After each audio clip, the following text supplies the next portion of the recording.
हरिशंकर परसाई की कहानी पर आधारित नाटक के मंच पर रचा जादू।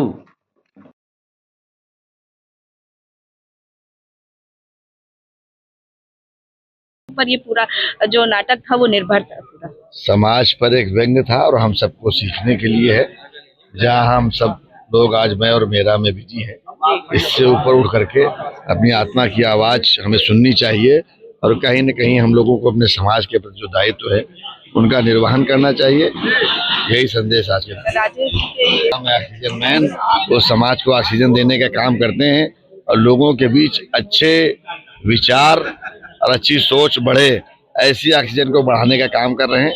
हम सब लोग उनका सदैव हित चाहते हैं क्योंकि वो हमेशा समाज का और हम सबका हित चाहते हैं।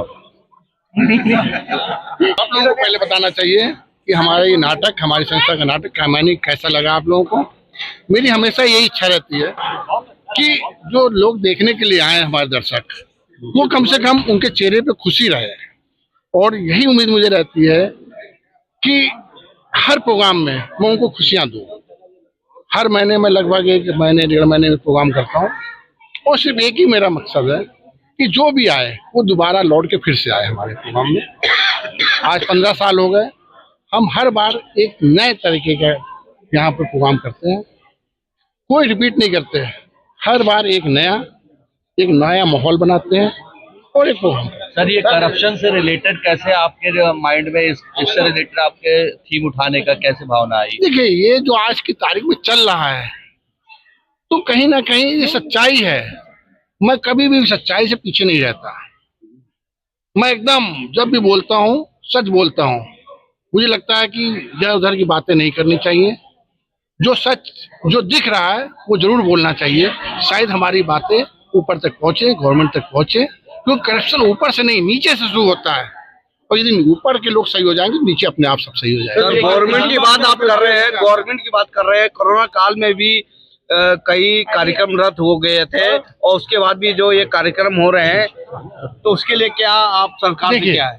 मैं आपको बता दूं, कोरोना काल में भी मैं ऐसा एक शख्स था पूरे यूपी के अंदर जिसने गवर्नमेंट के अगेंस्ट, आज भी हमारी हाई कोर्ट में डेट पड़ी हुई है, हमारा केस चल रहा है गवर्नमेंट के अगेंस्ट में।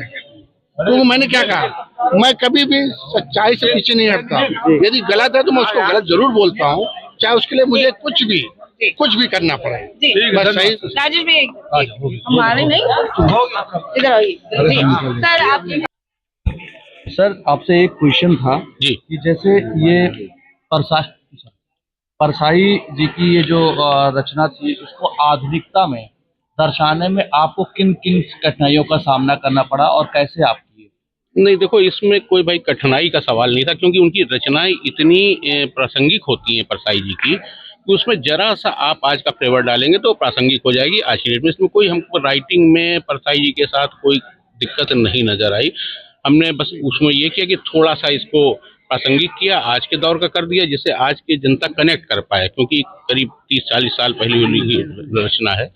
तो इसलिए ये कोशिश की और थोड़ा म्यूजिक डाला उसके हिसाब से कि थोड़ा सा व्यंग काफी भारी होता है, लोगों से उठता नहीं है जल्दी जल्दी, तो उसको उठाने के लिए म्यूजिक पे बल्ली लगाई थी हमने। सर, प्रैक्टिस कराने में कितना समय लगा आपको? प्रैक्टिस इसमें हम लोगों ने इत्तेफाक से बहुत ज़्यादा नहीं कर पाए क्योंकि कुछ समस्याएं थी। 15 दिन में ये नाटक हमारा तैयार हुआ है। जैसा कि हर भूमिका के लिए अलग अलग किरदार चुने जी, तो किस तरह से माइंड मेकअप किया होगा कि वो पार्टिकुलर एक्टर उस जगह पे?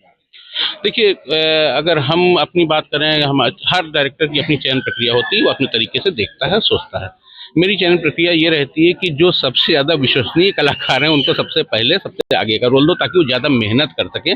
क्योंकि अगर आप कुछ पर्टिकुलर, जैसे आप लीजिए चित्रगुप्त या नारद, इस टाइप कैरेक्टर में तो आपको वैसे ही लोग चाहिए, लेकिन जैसे यमदूत हैं या और ऐसे तमाम लोग हैं, इसमें आप किसी भी, यमदूत पतला भी हो सकता है, मोटा भी हो सकता है, दुबला भी हो सकता है, बशर्ते वो कैपेबल आर्टिस्ट हो। बाकी तो सरकार के खिलाफ, जैसे सरकारी कोई भी ऑर्गेनाइजेशन हो, उसके खिलाफ जाने में एक तरह से व्यंग्यात्मक वे में आप आदमी को बहुत ठहराव से और बहुत संभाल करके कदम रखना पड़ता है जी। तो आप ऐसा स्टेप उठाने के पहले आप भली बात ही सोचे होंगे, कैसे सर प्लानिंग किए उससे? देखिए, एक कलाकार, एक रंगकर्मी, कोई भी लेखक हो, जो भी कला की फील्ड से जुड़ा है, वो तटस्थ रहता है। हमारी विचारधारा कुछ भी हो सकती है, लेकिन हम व्यंग करेंगे जो सबके लिए हो, जो सबको समझ में आए। तो व्यंग अक्सर विरोध में ही होता है, विद्रूपता से ही व्यंग उपजता है। जहाँ परेशानी होती है वहीं व्यंग होता है, खुशी में कोई व्यंग नहीं होता है भाई। तो जहाँ परेशानी होगी तो 100 चीज़ हटा के एक परेशानी का मुद्दा हमने उठाया। जैसे अभी सब कुछ अच्छा चल रहा है मान लीजिए, तो हम इंडिगो की समस्या उठा लेंगे। सर, आज जो कार्यक्रम हुआ है, जो कलाकार है, कितने लोगों को सम्मानित किया गया है? कलाकारों को सम्मानित नहीं किया, कलाकारों का सम्मान तो दर्शक होते हैं, लेकिन जो 5 विशिष्ट लोग थे उनको सम्मानित किया गया। वो संस्था के अध्यक्ष महोदय बता सकते हैं।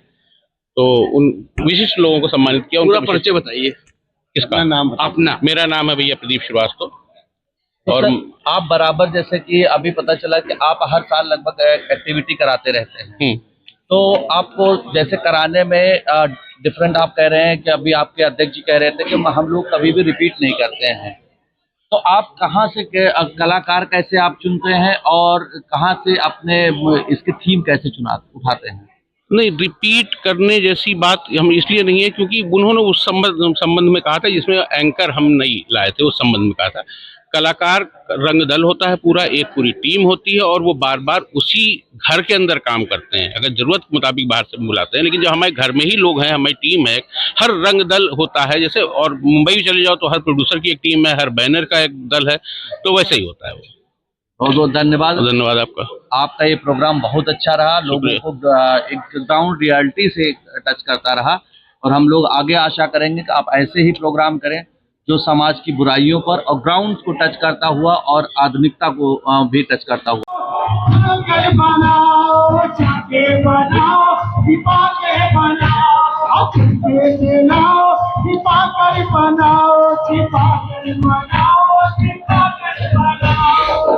और इतना छिपा के रखना कि पड़ोसी को भी पता ना लगे, नहीं वो भी हिस्सा लगा लेगा।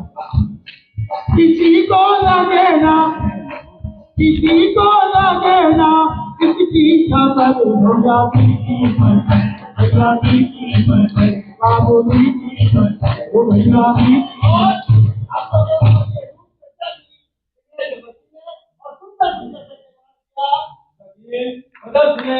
हमारे किसने मिले उनकी किस्मत बनाए, किस्मत बनाए, किस्मत बनाए, किसने मिले उनकी किस्मत बनाए, किस्मत बनाए, किस्मत बनाए। लोगों की मदद करिए, क्या आप धन्यवाद देंगे?